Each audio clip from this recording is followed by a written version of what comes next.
And welcome to another episode of the Nindie Focus Podcast. My name is Roger. Along with me are my co-hosts and good friends, Phil. Hold on, I'm washing my hair. And Jordan. Hold on, I'm shaving my legs. And Mike. I can be prepared. Welcome to the show. If you like what you hear, if you've been listening to us for a while and you say, hey, you know what? I want to let these people know what I feel about this show. If this is the first time you're listening to the show and you're like, you know what? I want to let these people know what I think about the show. Leave us a review. We love to hear what you have to say. You can leave us a review on iTunes, on Podchaser, on Google Podcasts, wherever you get your podcast. Leave us a review and we'll read them on the show.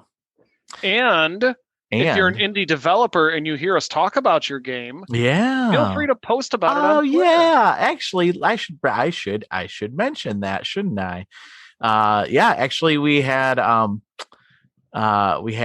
developer that what was the game that we played last week? One Night Stand. One Night Stand. How do you forget a one night stand? That is a good question. How do you forget a one night stand? Isn't that the point? Let me pull that up here just a moment. Lucy Blundell, the creator of One Night Stand, said, it's always a lot of fun listening to a group of guys talk about playing One Night Stand. Thanks for checking it out. And at the Nindie Focus Podcast. So I thought that was really cool. Mm-hmm. That was really Absolutely. neat. It is really nice to, I always enjoy hearing what people have to say about the show. And it's really fun when you get, developers who made the game and then they get to hear what we have to say about the game and then they tweet out about that. So that's really cool. So thanks for the feedback. I appreciate it.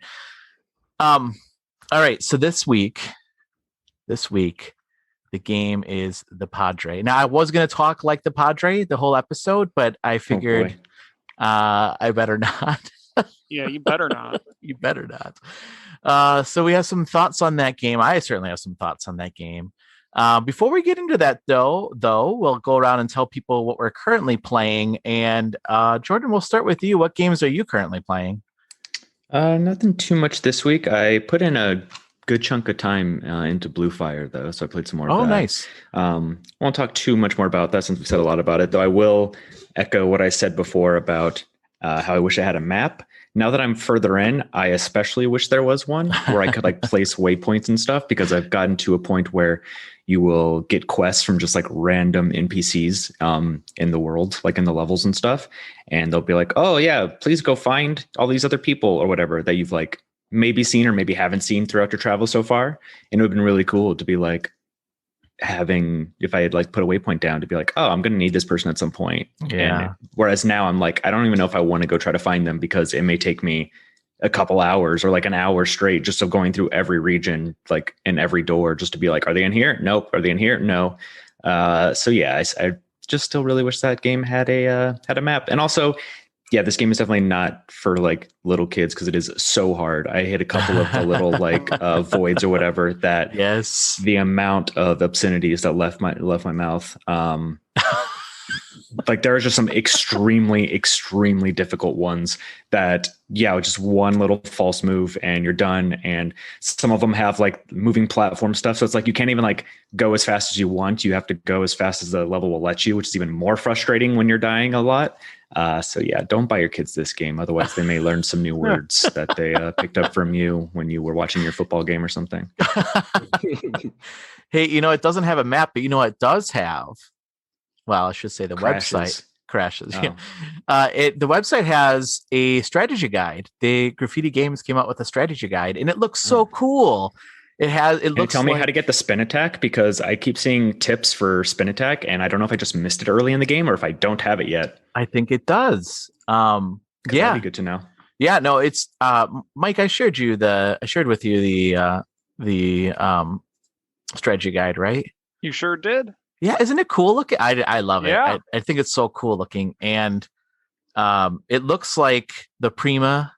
Just with the pictures and everything. Yeah. Yep. It looks so cool. I really want to print one out actually and make it professionally looking, because it is such a cool looking strategy guide, but I've been using it and it has helped a little bit. Okay. I will say a little bit. The game is still super hard. Yeah, it can't help me to with that. The like Rust City now or whatever. Okay. It's called. Yeah. No, we should check it out. I'll send you the link, Jordan. Cool. Anything else? Nope, that's it. I just bought one game today that's on sale that I will play and talk about next time, which is called Transcripted. So if anyone wants to pick it up, it's currently 75% off and it's $2 right now until March 1st. And it is a mix of a twin stick shooter and a match 3 game. So I'm curious. I'm going to try that out. Let you all know what it's like next week. Nice. What is the game called? Transcripted. Okay. I might have to check that out myself. Very cool. Phil, what about you?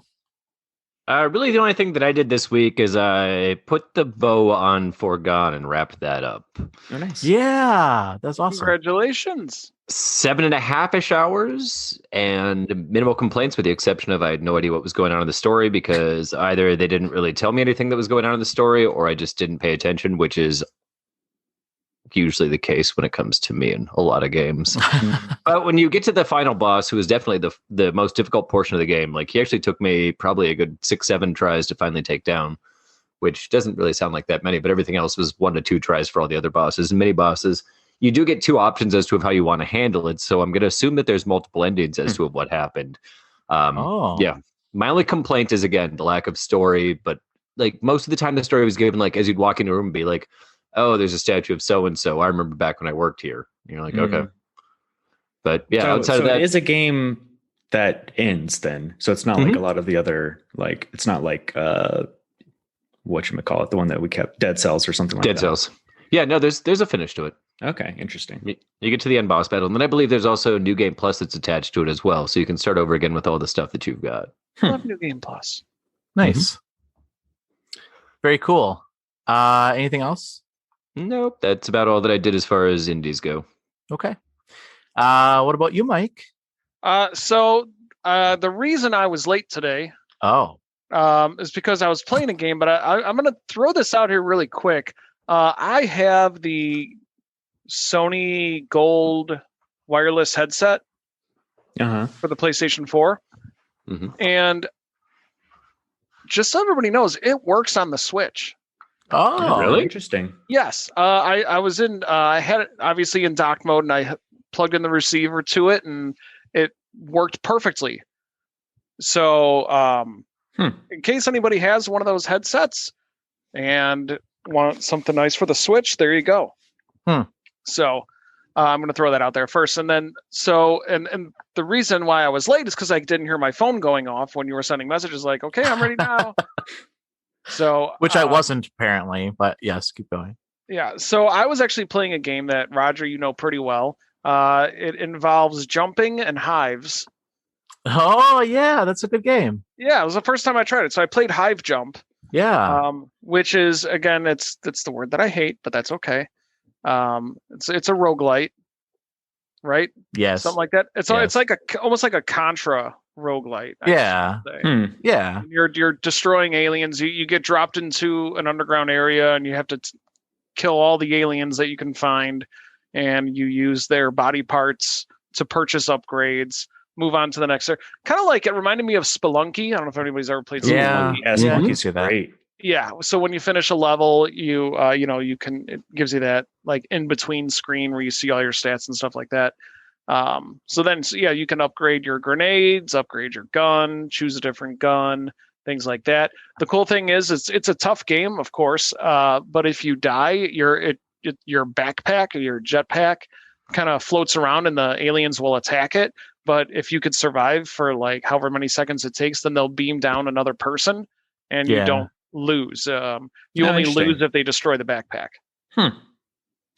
And it's pretty fun. I had a lot of fun. And one thing I'll say is the soundtrack is awesome. Oh my gosh, yes. Really like the soundtrack. It's a great a mixture of guitar riffs and techno, lots of thumps. So I only played it for about an hour or so, but I'm enjoying it a lot. So I think I'll be playing some more of that. Did you make it to a boss yet or no? No, have not made it to a boss. Oh, okay. I died a lot. wait until you get a boss. They're really cool. It reminds me of like a Super Nintendo game. The bosses are really cool. And then the other thing I really like about the game is that it's not only like a roguelike, like a platformer or side scroller, but also there's elements of tower defense in the game. Have you done that yet or no? Yeah, just at the very beginning. I didn't really do a whole lot with that. Okay. Okay. So in between each one of your jumps, once you beat a boss, then you'll have a map where you have your bases and you'll have the enemy bases.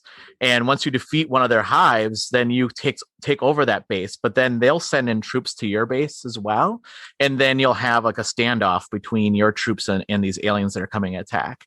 And that's where you start using some of the things that you get in the game or purchase in the game where you can like upgrade your bases and stuff like that. And then it's a world map. And then I if I remember correctly, once you beat all the hives, then I think you win. Or there might be something where you get to beat a percentage of them or something.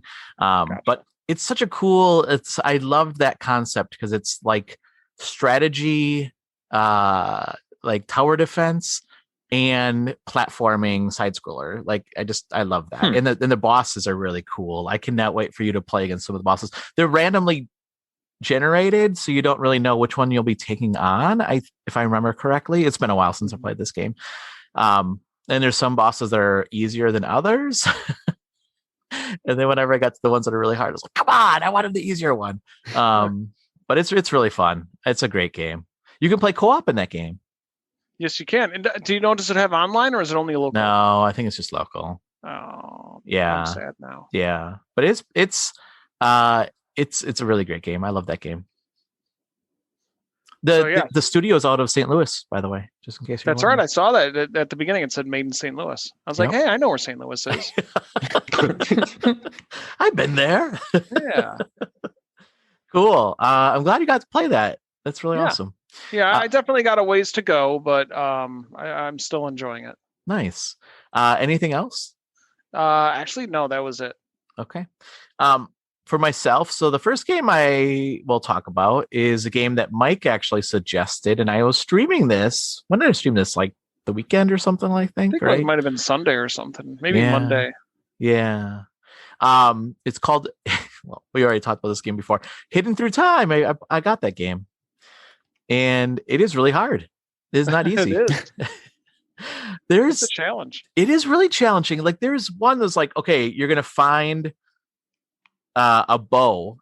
So it starts with the cavemen, and it's like you need to find this bow, and they'll give you clues to like, oh, this bow was lost while looking for fruit or something like that, and then you have to find it. And man, there's times, so you can zoom in, but there's times where that bow, like you barely see any of it. It's just like, this is one example I just remembered, but wow, this is really hard. And then some of the things that you have to find are like little knives, and it's like a gift to the chieftain. Well, what the heck? I found the chieftain.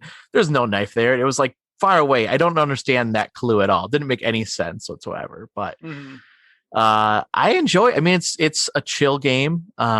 It is. You do get frustrated when you can't find things.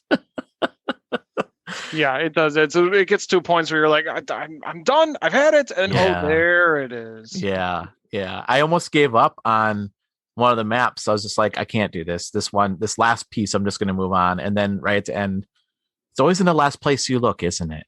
Yep. So I played that. And then the other games I'll talk about. So last week I said that I bought the game Haven, and I was going to talk about it, and I got a chance to play it. And so Haven is an RPG meets, I want to say it's kind of like a graphic novel in a way, or a story novel, I guess, or a story novel, a visual novel. Story novels is like one of the story novels. One of the story novels. They're a story novel. A visual novel is what I meant. So in the game, you play, I think I mentioned this last time, but you play these two characters that are running away from, you're not quite sure in the beginning what they're running away from, but they they ended up on this deserted planet, and they're obviously running away because of their relationship. And then as you play, I don't want to talk about it too much, because as you play, you learn more about the story through the interactions of the two characters, the male and the female. And it's just really, really, really well done. The two characters, it's all voice acted, and sometimes they get into fights with each other, which is, kind of fun to see. And, they just kind of like, argue like a couple sometimes, but then sometimes, obviously they're like lovey-dovey with each other too. But yeah, they're trying to figure out, like, they're stranded on this island, on this planet. And then fairly early on, the planet, there's an earthquake that happens, and it pretty much destroys your planet that you're on, or it breaks it apart. And then you have to travel between the different pieces of the planet to find out what's going on and try to repair your ship to see if you can get off this planet if necessary. There's a little bit of survival aspect to it. So you have to collect food. You have to collect energy for your ship as well. You'll find different food out there. You'll find seeds as well. So the male character is a biologist. You start learning that about him. And he's kind of a know-it-all. And the girl, she kind of makes fun of him for it. It's just really great. The dialogue between both of them is just fantastic. The battling is interesting. So you can play 2 players, and their battling is fairly simple. You can either do like a physical attack, a blaster, shield, or you can do a pacify. So once an enemy gets down to a certain health, then you can pacify that enemy. I really like this game a lot. And I mean, the fact that you can play 2 players, like, this is like a perfect game for you and your significant other. I mean, I guess you could play with your brother and sister too, or whatever, your sibling. But I mean, it's really a great game for playing with your significant other, because of the fact that it's a love story too. It's not a game for kids, because there is some language and graphic scenes. Pumping. Oh yeah, maybe don't play it with your brother or sister. You're right, exactly. But I absolutely love this game, and I love the fact that you learn more about what's going on and why they're running away through their dialogue that they have with each other. It's just so well done. I really like it a lot. So that's Haven. And oh, by the way, the graphics too, it kind of looks like, I mean, it reminds me of like a graphic novel. It has and it's like a little bit of like the cell shading going on and stuff like that too. So I really like it a lot. So that is Haven. The other game that I actually just finished writing up the review, and it hasn't been posted to the site yet, but it will be probably by the time you hear this. It's called The Fallen Legion's Revenants. Revenants. Has anyone heard of this game? No. Nope. Mm-mm. So it's a sequel to the very first game called Fallen Legions. I think I don't remember what the first one was called, but it's a sequel to the first game. And you actually take control of 2 different characters. There is a character who is a ghost type character. And then there is a character that's a politician. So the ghost character, I should actually pull up my review so I can read what I actually wrote about this. The ghost character, her story is that her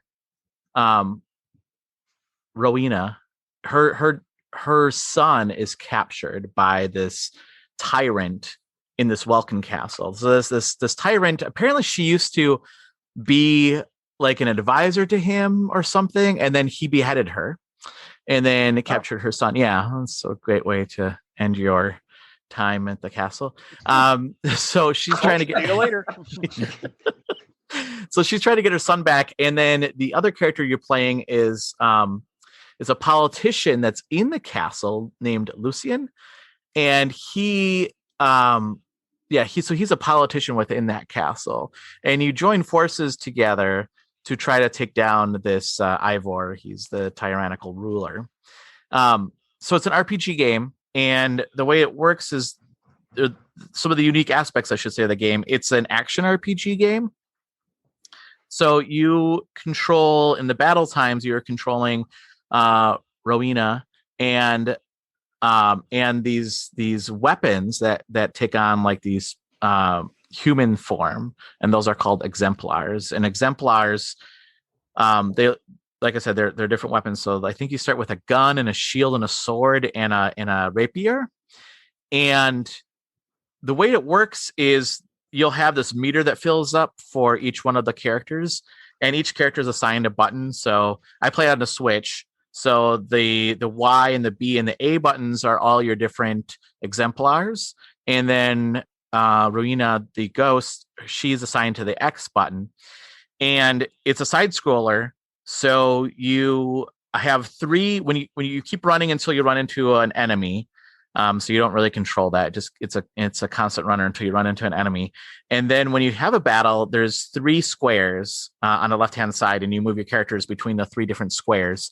And that's important because some enemies might throw down an area effect that will hurt your characters. And then Rowena, you can also throw down a heal with her, and then she throws it down on a specific area. So you want to keep your characters on that to get the heals. And the battle itself, the way it works is that you get these action points that fill up your meter. And once your meter has at least one action point, then you can hit the button, either Y, B, or A, for your different characters, and you can attack. I will say this: when I first played this game, I was doing a lot of button mashing, just constantly hitting. And then when I got to my first boss, I realized you can't just do that because you're going to die. So I changed it up, and then I also learned that defense is also your best offense sometimes. So I learned a lot about offense too. But yeah, you can do combos. You can, and the more combos you get, and the better score you get, which means that you get better loot at the end of these battles, or at the end of each level, I should say. And then that loot is used to level up your characters. The other aspect of the game that's part of the battle is these things called death blows. So that's also a metered thing. So the action points automatically just fill up on their own. And then you can have up to 3 points for each character. Whereas the death blows is more of you gain that by doing hits against your enemies. And then that's a shared meter amongst all of your characters. And then once you have at least 1 point in there, then you can do one of your death blows. And each character has a different death blow. Like some of them will knock the enemies back. Some of them pull them closer to you. And then that's where you'd want to use like that in coordination with other attacks as well. And then Rowena, she uses the death blow meter for either attacks that she can do with magic, or she can throw down a heal as well. So she uses that meter as well for that. The other things I'll just quickly mention with the game is I said that there's a Lucian character. So what's really cool about that is that there'll be cutscenes where Rowena will come across a branching part in the game and says, I don't know which way to go. And then you play as Lucian, and Lucian goes around and asks questions of the other politicians about like, hey, where does this path lead? What does this do? What does this do? And you're timed, so you have to do it kind of quickly. And if you get the answer, or if you don't get the answer, you have to select which one he's going to suggest to Rowena. And then you select the path, and then as Rowena, you can choose whether or not you want to agree with him or not. So there might be times where you're like, I didn't get enough information. I'm not quite sure this is the right path. You can tell, Rowena, don't take that path. She's not going to take that path. So it's a cool aspect of the game. The one big downfall I would say about the game is the fact that there's only one save file. It's weird. Yeah. It's very dated. Yeah. And especially with a branching game, because there's times where I know if you go down a different path, you might not get either a new exemplar to take along with you, or maybe the story might be different, which puts a lot of weight on your decisions, obviously. But I feel like that is really outdated. Like you said, Jordan, it seems like a very outdated thing. Like, not to mention with like data getting corrupted on save files sometimes. Oh, yeah. Like you at least want to have a couple of backups just in case. Like I always make a ton when I play RPGs or like big games that go on for, 10, 20, 30, 40, 100 hours. Like if there was only one save file, like that's so scary. Yeah. Yeah. That's my biggest gripe on this game is the fact that it has one save file. The other thing I will say is, how I talked about Haven and how they introduce the story to you through the characters' interactions. This game, I was really lost, and I'm still not quite sure what's going on in the story.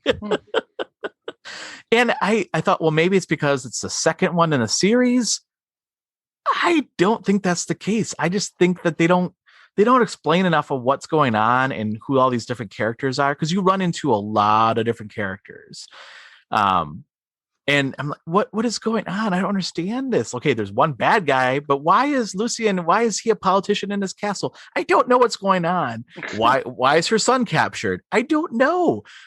She got beheaded, but what was her story behind it? Like, there's just not enough backstory to understand what's going on. And I wish that there was at least something that kind of told you, here's what happened up to this point, and let you to at least decide if you want to read that. But there's nothing like that at all.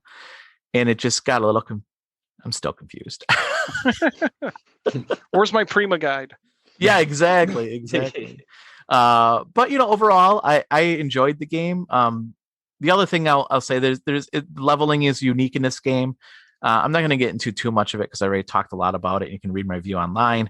But the leveling aspect is where there's two different types of leveling. You can attach items that you find in the game, and you get more items, the better your combo score is. The other way you can level up this game, level up your characters, I should say, or your exemplars in this game, is through masteries. And you get masteries, you equip masteries by doing certain challenges, which is really kind of cool. Like with one character, you might have to pull an enemy 30 times before you unlock that mastery. So it's a different way of leveling up your characters. I thought that was kind of unique and interesting. There's a lot of really cool things about the game that I really like. I just think that one save file is very frustrating. So that's great. That is what I've been playing. That's a lot. Quite the report. Yeah. So with that, then let's move into our switching on a budget game. And this game is called the Padre. So I will read a little bit about the Padre here. Let me pull it up for us. So this game is I won't read it too much. I won't get too much of it. Roger's like, I'm done talking. Yeah, pretty much. The game. It's a retro-style 3D horror adventure game. It's tapping deep into the roots of classic horror games. I'm reading it from their site. The dark and striking atmosphere is often cut by the wicked humor of the always witty Padre. So funny. You need to use your brains to solve challenges, as well as your brawns to fend off monsters. All at the same time, try to unravel the mysteries of the mansion, yourself, and the eternal fight between good and evil. Okay. Well, all right. I'll let you guys give your thoughts first, and then I'll give my thoughts. I like the soundtrack. It was spooky. Yeah.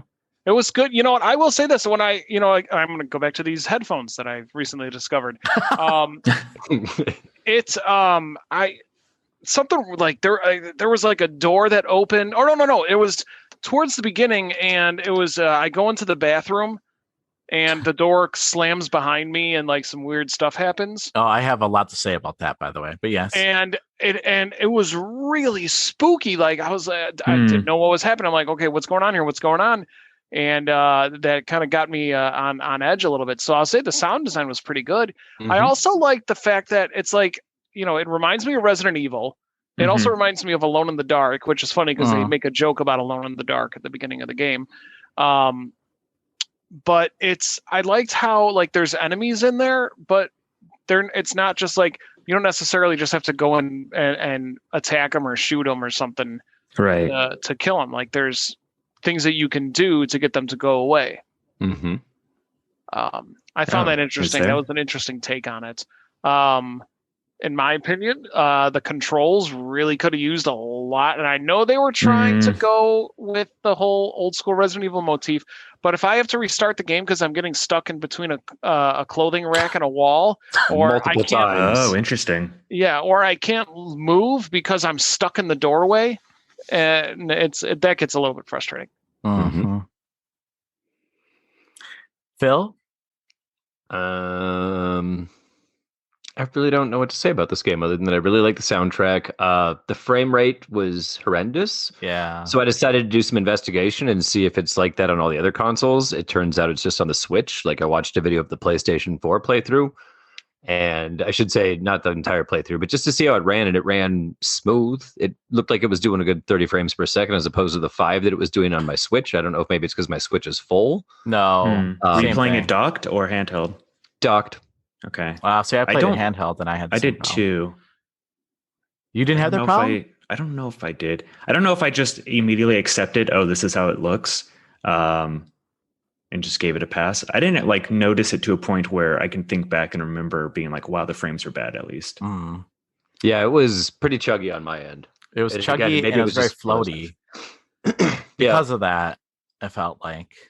Yeah, it didn't feel very responsive because of that. I like the atmosphere that they set up. I'm not the biggest fan of that style of graphic, but they made it work.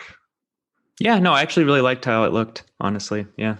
Yeah. It was, it looked like a bunch of Endermen that were running around. Yeah. Yeah. You know what? That's a good way of putting it. Yeah. And I would have thought, and I would have liked to see it look a little more like PlayStation 1-ish, but I'm not. That's just me being nitpicky. Right. I'm part of me is glad that they don't really hold your hand throughout the course of the puzzles, and the other part of me thought to myself, man, I could use a little bit of a nudge from time to time. And there was one time even that I just kind of set down the controller, walked over to the fridge to grab something, and all of a sudden I'm being attacked by a monster, and I was just in a hallway, and there was no monster in the hallway previously, and I was very confused. I was just like, what just... Okay, there was nothing here a second ago. But, I mean, it's playable. It's not... for sure. Yeah. Yeah. I mean, I didn't find it to be scary by any stretch of the imagination. No, like I said, they did a really good job of setting the atmosphere. I did get a chuckle when you try to grab all of your demon hunting stuff when you try to leave and then you encounter your first demon. He's like, I told you to grab the demon hunting stuff. I did not find that funny at all. Okay. I was very annoyed by that. I wasn't making that mistake. No, me too. I said to Phil when that happened, I said, did you try grabbing the stuff in the beginning? And he told you not to take it. And then when you get there, he's like, I told you to take it. I did not find that funny. I was very annoyed by that. But I will say there was a lot of, I feel like there was too much talking. Like there was too much words, just like they were like looking for more room to make jokes or little quips and stuff, as opposed to just, especially in a horror game. Like I feel like it felt like it was kind of at odds because it was like horror atmosphere, horror game, but also talking all the time and making jokes. And it's like, that doesn't let me settle into the atmosphere you're trying to make. Yeah. Unless that's what they're going for. And they're like, it's a horror game, but not really. It's actually a comedy game. Then okay. But the only thing that lent it to comedy was the little quips he was making and stuff and nothing else. And the entire atmosphere was horror. So just felt off. Yeah. Agreed. No, I think a little forced. Yeah. I think that's a really good point, because if this character was like, I don't know, like some kind of superhero like Spider-Man, right? And kind of made those kind of jokes. Okay, I get it, right? Because he's got these powers and he's like, you know what? It's a haunted house, but I'm Spider-Man. But this character doesn't even bring his guns with him, and then he's making all these jokes. I don't know. And he's a demon hunter. Like who doesn't bring, like another priest goes missing and he's a demon hunter. He's like, I'm gonna go find him, but I'm not gonna bring any of my stuff. Yeah. Like at that point they should have just made him a normal priest too, who just got thrown into the situation as opposed to like a full-on demon hunter. And even something to like streamline the entire thing. Like if you look at a painting, he's just like, oh, that's a weird painting. You don't need to have it continually to be highlight if it's not going to do anything else the entire time. Like get your one click out of it where it's not every time I walk by him, it'd be like, Did I click on this painting? Is there something behind it? Oh, that's a really good point. Yeah, because Jordan, I'm sorry, I didn't mean to cut you off. Was there more that you wanted to say? Your initial thoughts? No, I didn't think I was cut off. I was just jumping in the conversation. So it was fine. Yeah. Like I didn't dislike as much as I originally thought based on what like you were saying about it and stuff like that. Yeah. Well, okay. So here's my big gripe with the game. One, outside the fact that I tried grabbing weapons, I was told not to bring the weapons, and then when I get there, I'm told, "Why don't you have the weapons?" I tried to bring them. And if you were making this game, because here's the problem with this game. The problem that I have with this game, I should say. The game is, we're going to let you do whatever you want. And there's going to be puzzles, and you could get stuck. And you could die because you made a mistake and you didn't do the puzzle right. And if you're going to allow me to do that, then you better allow me to bring the weapons along with me. Because when I got into the bathroom, I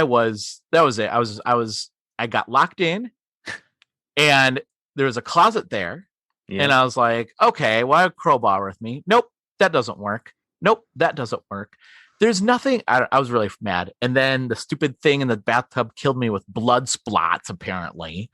Yeah. If you would have let the blood splots hit the closet, it would have opened the closet. Oh, my God. You have to do it 3 times. Yeah, you have to dodge them as it throws it. But okay, here's the thing. Here's the thing I don't like. Okay, this is maybe this is just me, but I feel like I don't mind puzzle games. I like puzzle games. I actually really like puzzle games. But there has to be something that kind of gives, like, Phil, I agree with you. It doesn't have to hold my hand, but it has to make sense. And there are some things in this game, and it's just like, I don't understand what you want from me. Like, I found a key, for instance, and then there's this door. I'm like, oh, well, this key must work on this door. In fact, it looked like when I highlighted it, it's like, do you want to use the key on the door? But it, instead of like not working, it just, instead of saying, oh, that key doesn't fit or something like that, it's like the door is locked. I know it's locked, you idiot. I have a key. Oh, the door is locked. I know it's locked. I have a key. Oh, that wasn't the right key. Like, that would have made more sense. I was just so frustrated because I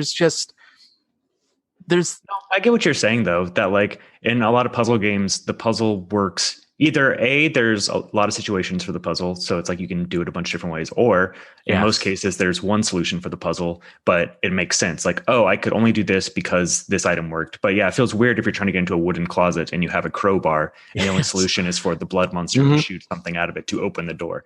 That doesn't make sense. That's just because that's what they decided. Okay, well, in here, this is how this little fight goes, so that they have to dodge it. Yes. But yeah, there's ways around that to not give the player that feeling. Yeah, I get what you're saying. Right. Like, you could say, hey, those blood spots look strong enough to knock do something. I don't know. Right. But I had no clue that it was just, I had to stand in front of that cabinet and then dodge out of the way so that the blood spots break that cabinet. I had no idea. I don't know. And then, so I skipped that part. I'm like, I don't even know what's in there. I don't get it. So I went downstairs into this other room, and it's like, oh, this creature or something only shows up when the lights are gone. Okay, well, let's turn off the lights. Well, you turn them off in a certain order, apparently. And then when this monster did appear, he just killed me with one swipe. I'm like, what is this? I don't have anything to even fight him. I don't understand. If I was allowed to bring my guns with me, I would be able to fight. You didn't have the crowbar? I had the crowbar. That's not going to do it. Let me ask you a question about the crowbar. Did you lose your crowbar at one point? Because I'm playing, and all of a sudden at one point, I just don't have it anymore. Yeah, I didn't lose my crowbar at all. No. I still had it. That's what I was whacking monsters with. All right, Mike, something happened. I lost the crowbar. No, I think it's the way it's equipped. It's really strange because that happened to me too. Like, it was just gone, and then I had to go into like the settings, and I do not like how they equip things in this game. It was just really weird. I don't know. Oh yeah, I think I know what happened. It's happened to me too. It's if you equip any other item in your hand and suddenly the crowbar's gone and it's not in your inventory. So you have to hit like up on the D-pad, and that shows like where your weapons are and stuff. Yes. It's weird. Yeah. I haven't heard Roger this mad since he was a firefighter. I gotta tell you something. So I don't want to sound mean, but I enjoyed fighting fires more than this game. I mean, yeah, because that game was amazing. That's because you're just. I guess that's the most obvious comment you're going to make all year. The firefighter game was amazing. And on top of just the fact that I felt like like as a player, I wanted, like, I can't get over this. I wanted to take those weapons, and then they're like, you don't need them. Don't take them along. And then to be like, I told you should take those weapons. No, you didn't actually. You told me I didn't need them. So I didn't take them. I didn't even have the option not to take them because that was not an option. If I was an option and been like, do you really want to take these? Yes or no? And I said no.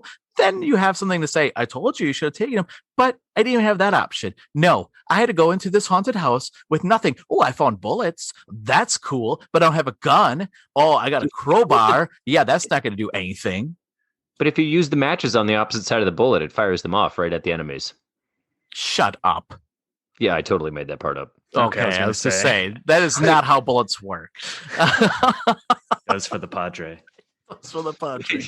And then I died, and I went to, I don't know, I guess purgatory, I guess. I'm not sure. And I found an angel tier. I don't know what to do with that. And then I went back into the game, and then, I was like, you know what? Oh, then I got killed again the second time by that monster that appears when the light's all out. And I was like, yeah, I think I'm done. Because the other thing was really frustrating is how floaty and how slow the game played. I couldn't even do anything when I wanted to do something. I just felt really absolutely frustrated with this game. And I felt like being mocked. And I didn't do anything wrong as a player. Roger was personally assaulted by this game. And he picked it. And I picked it. I'm sorry. I couldn't get over that fact. That just made me super, super angry. The fact that I did not have that choice. That was not my choice. Okay, I'm done. I think. No, I'm done. Yeah. Graphically speaking, it was fine. Whatever. I thought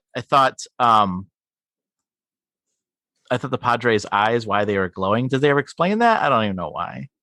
I don't think any of us will ever get far enough in to know. Okay. No, probably not.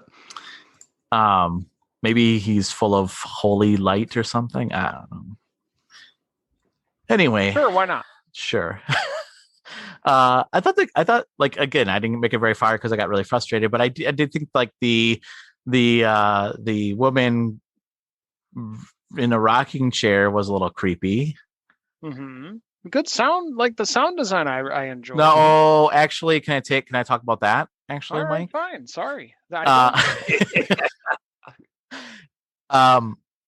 The mixing of the audio was weird. Like sometimes it sounded like mixed well, and other times it sounded like the Padre's right in your mouth, blah blah blah, like eating the mic. And I was like, what the heck here? There's like no leveling of this stuff. It wasn't mixed very well. It just felt like it was all over the place. I didn't like that. And the fact that it's constant barrage of the Padre talking and it wasn't leveled correctly and it sounded not well. I'm an audio person, okay? Like I do not like it when I hear things like that. And it's an easy fix. And that's what made me mad. Sorry, that's it. I'm done. No, keep going. I'm enjoying this. We'll be here all night if we keep letting him talk about how much he hates this game. Yeah. We've had he only made it like 20 minutes in, and he went about 20 minutes on the 20 minutes in that he got. We've had so many episodes where we've gushed about games. We need to kind of balance out the universe a little bit. Well, I'll take care of that next week. Don't worry. Here's the thing. I don't like to. I think as I don't know if I'm a game critic or whatever. I don't like to bash games, but I do think that it should be pointed out of like, hey, this could be done better. And like little things like that, where the audio levels and stuff like that could be fixed up and cleaned up. The audio could be cleaned up. That's an easy fix. Like that's a super easy fix.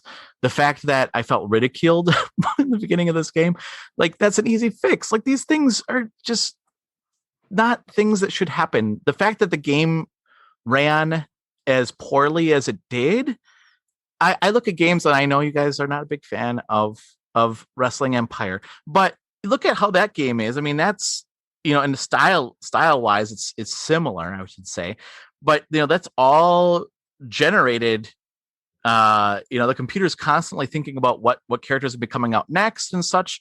And it runs well. I mean, it runs. I don't know. It runs better than this game, I'll say. I think what you're looking to say is that the Padre wasn't necessarily optimized for the Switch. It was just a straight port. And they didn't do anything to like tweak it to the technology. Yeah, yeah. And maybe it played better. Oh, you played it docked, Phil? You said? Yeah, I played it docked. Yeah. I played everything. Yeah, see, I played handheld, and I don't know. I had a problem with it. It felt very floaty. It felt very slow. And I didn't understand why, because it didn't seem like it was all that complicated. But I mean, I'm not a programmer. How am I supposed to know? But it didn't seem as complicated as some other games that I've seen that seem more complicated with its algorithms and what it's trying to do. And other games run better than this one. Now, I get it. Like indie developers, it's not the easiest thing. But, I'm comparing it to other indie games in the same style. And I never saw those issues with the other games. So, okay. Deep breath. Yeah, deep breath. But I mean, I mean, I like the atmosphere. Never mind. I'm just trying to say, I don't want it to like. There's a lot of potential, I guess. That's my point. Because I like the atmosphere. I like the story. I like the concept of it. Just there's a lot of things that I do. You know those compliment sandwiches, like when you do work. Yeah. Thing. Roger's making the biggest layered burger ever. He's like a 20 patty Big sandwich right now. Like an episode of Scooby Doo. Yeah, when Scooby and Shaggy are in the kitchen, they're just slinging lunch meat, cheese, and vegetables in the sandwich. Yeah. He just keeps throwing in meats and breads right now. He just keeps. No one's eating a sandwich anymore, Roger. My favorite part about the entire thing was 10 minutes ago, and Roger's like, "Okay, I'm done now." Yeah. There was this brief, 3-second pause, and he was like, "And then." I had a boss that would call the technique poop technique. You have a positive, 2 opportunities followed with a positive at the end. And then I tried implementing the poop technique. And the first time I did, one of my employees started crying. And I was like, "Why are you crying?" And she's like, "Because I know the poop technique. You give me 1 positive, you're going to give me 2 opportunities." I'm like, "Yeah, but end with a positive. It's poop, not poo." If it was anything like this poop technique, you put a lot of O's in between those P's. It's poop.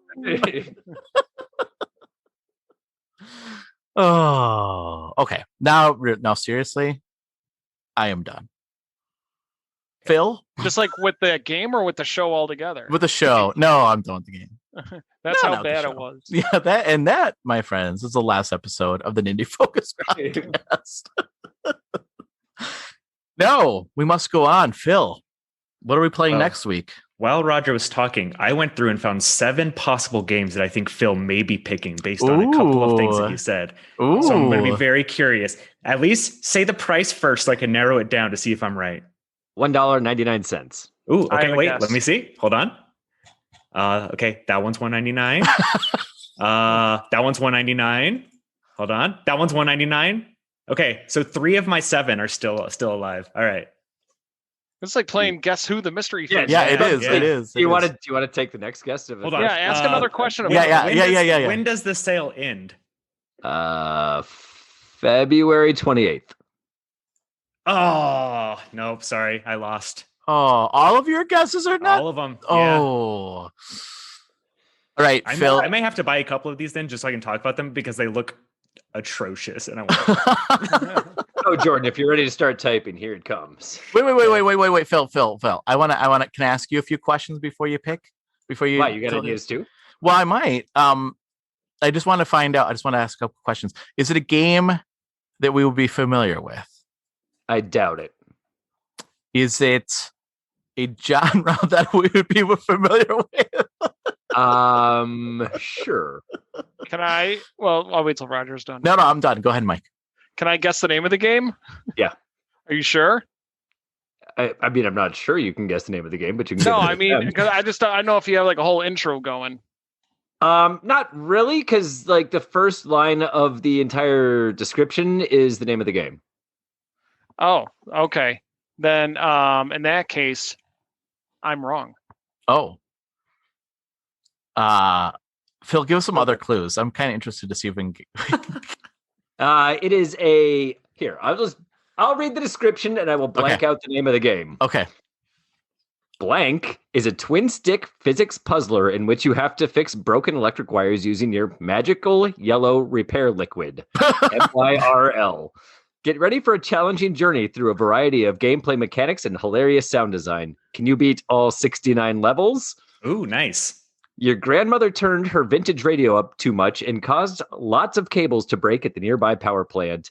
With your awesome electrician skills, you embark on a mission to fix all these broken wires employing your magical yellow repair liquid. Get ready for a challenging and physically totally accurate journey.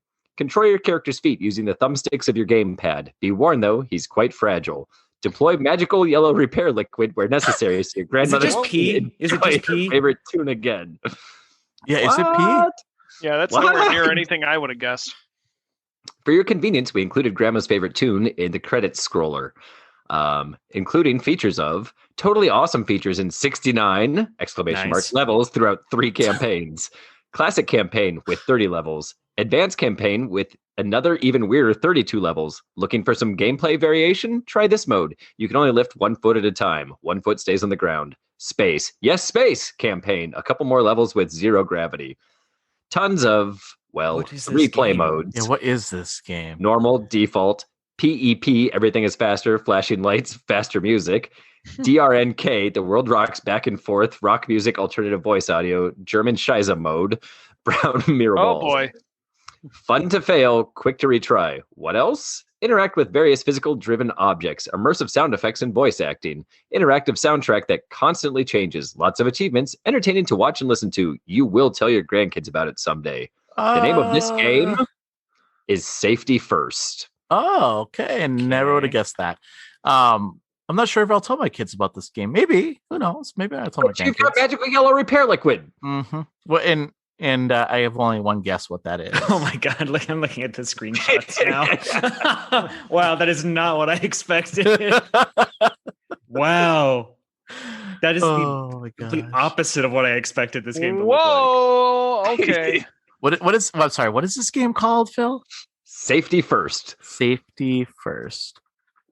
All right. Well, I told you once you saw it, you would understand why I was picking it. Yeah. Well, once you see it now, then you can't unsee it now. What the? Oh. What? Is that what I think it is? Yeah, that's what you think it is. Okay. I mean, he's only got 2 legs. Proceed to purchase. Okay. Yeah, I have it downloaded. All right. What is this? How much does this game cost? $1.99, man. How much does it normally cost? $2.99. Really? $2.99, huh? And it's only rated T. It's all should be rated P. This is not what I thought. Tell me how I was supposed to say no to a game that looks like that. No, I get it. I get it. How is Nintendo supposed to say no to a game that looks like that? I have no idea. Well, we already know they say no to nothing. So yeah, we've except for selling their first-party games for a good price, for putting up, Game Boy Advance or Nintendo 64 on a virtual console on the Switch, stuff like that. They love letting people do old Smash tournaments off an emulator. Yeah, having good network codes so you can actually play games online. Having friends by username instead of some random bullshit 15-digit code number. Being able to make themes and folders on your Switch. Yeah. But hey, I don't say no to anything. Have, controllers that don't drift. But yeah, sure. Mm-hmm. Yeah. Okay. Well, I mean, we love Nintendo. That's why we do this show. Yeah, that's right. We're just doing the poop thing with them. That's all. They have a whole lot of opportunities as well to. That's true. Themselves. That's true. It's and with the positive, they brought this game on to the Nintendo Switch, so that's, I guess, a positive. Yeah. It does say magical yellow repair liquid.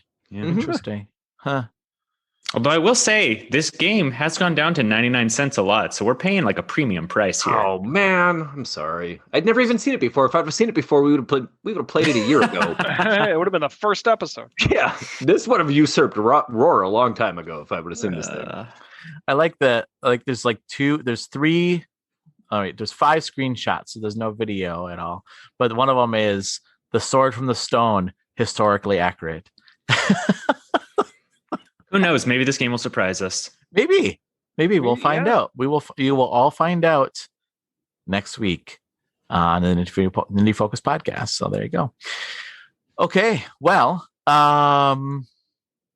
Let's keep in mind that Ding Dong XL was 99 cents normally, and look at how much fun Ding Dong XL. That's true. That's true. This could be the new Ding Dong XL with magical yellow repair liquid. You know, it's funny that you say that, actually, Phil, because I was listening to a podcast, and it's one of the bigger podcasts, like an industry podcast, and somebody brought up Ding Dong XL, and they laughed at the name.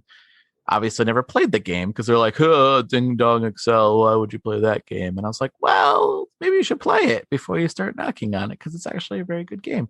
I can understand the name of it is very silly, but it's a great game. So maybe we'll have the same thing here. You never know. Never know. You never know. Gems from the eShop. Gems from the eShop. Yep. All right, let's go around and tell people how they can get a hold of us before we leave. And Phil, how can people get a hold of you? I'm on Twitter, BNow23, if I'm no longer banned. From Twitter or from the show? Both. Jordan, how can people get a hold of you? You can find me on Twitter at Cryptic Jordan. And Mike, how can people find you? You can find me on Twitter at TC Throwers and on Twitch at twitch.tv/TC Throwers. Yeah, I should say this this last week. Well, yesterday, but it had been last week for the people that listen to the show. I was a guest on your show. That's right. You were a very special guest on the Controller Throwers podcast. Yeah. So if you want to know more about the Nintendo Direct, because we're not going to talk about Nintendo Direct on this show because we're Nindie, but we did go into pretty good depth with the Nintendo Direct on your show, Mike. So yeah. So check that out. You can find that on the GamerHeadsPodcast.com. Speaking of which, you can find us on Twitter at GamerHeadsPC. You can find us on Twitter at Focus Nindie. You can also find us at GamerHeadsPodcast.com.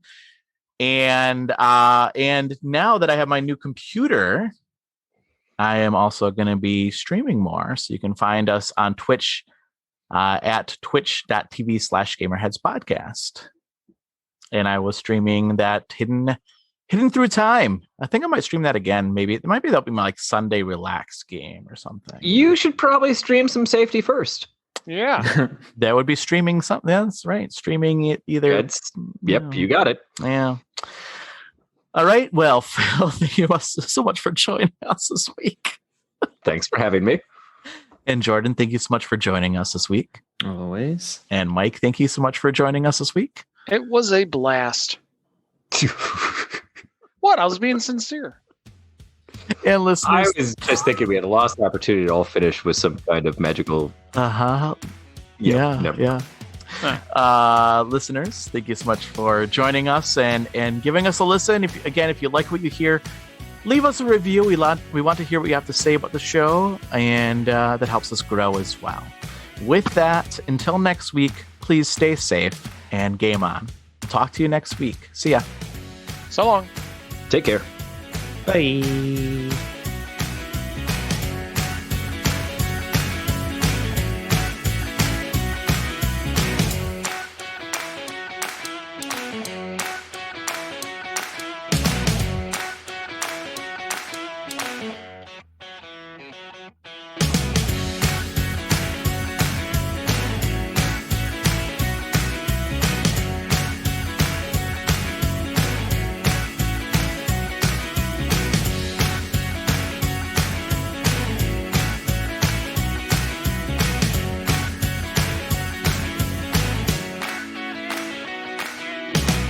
I was not prepared.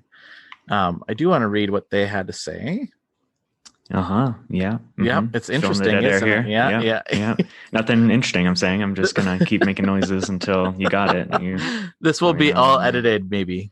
Should we talk about our favorite one night stands? We're waiting to hear about one night stand. No, let's not do that. Let's not do that. Anyway.